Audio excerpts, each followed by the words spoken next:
Maraming salamat po sa ating ginang tagapangulo at kay General Bato, Senator Bato. A'udhu billahi minasyaitanir rajim. Bismillahirrahmanirrahim. Alhamdulillah rabbil alamin.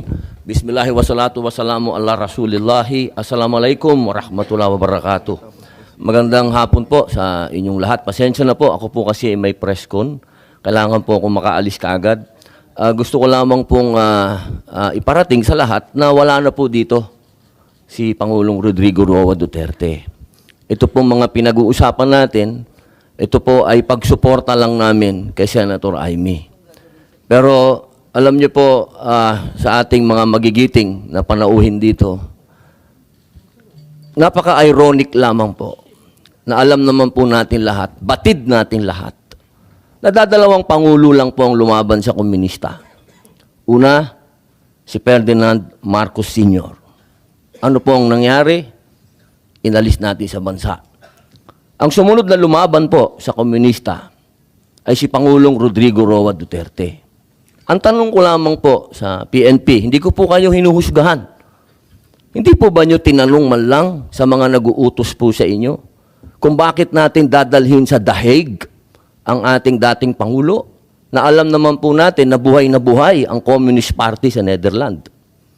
Alam naman po natin na hinihingi natin dati na i-transport dito si Joma Sison, dalhin dito sa Pilipinas. Pero nagkabaliktad po, ang tinransport natin ay yung dating Pangulo natin na lumaban sa komunista. Ito lamang po, tanong ko, bilang ako po'y dating rebelde. Hindi ko naman po yan pinagkakaila. Hindi ko po maintindihan kung bakit tayo po ay nag-submit dito sa mga tiga-Netherlands. Alam naman po natin, kahit po itanong ninyo, ako po ay palagi dyan sa Utrecht. Kasama po si Joma. Hindi ko po yan dinideny. Pero nakakagulat lamang po na dinala natin doon ang dating Pangulo. Yung po ba, hindi po ba alam ng PNP na karamihan po sa mga dumadating na pera sa komunista, sa mga terorista, ay galing po sa abroad. Yan po yung mga tanong na kailangan ko po sanang itanong sa inyo at marinig ang mga sagot ninyo, pero naubos na po ang oras natin sa paikot-ikot.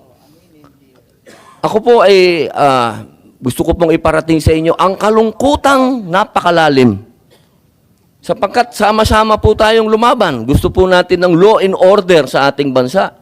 Pero pagdating po sa kaduluduluhan, alam niyo po, General Torre, congratulations, nakadalawang medalya na po kayo.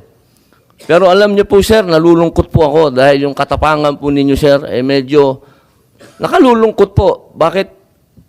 Napakatanda na po ni former President, sir. Ako naman po, tagahanga ninyo sa pagkamatapang ninyo, sir, pero napakatanda na po ni former President. At alam naman po natin, sir, na lumaban yan sa komunista. Alam niyo yan, sir.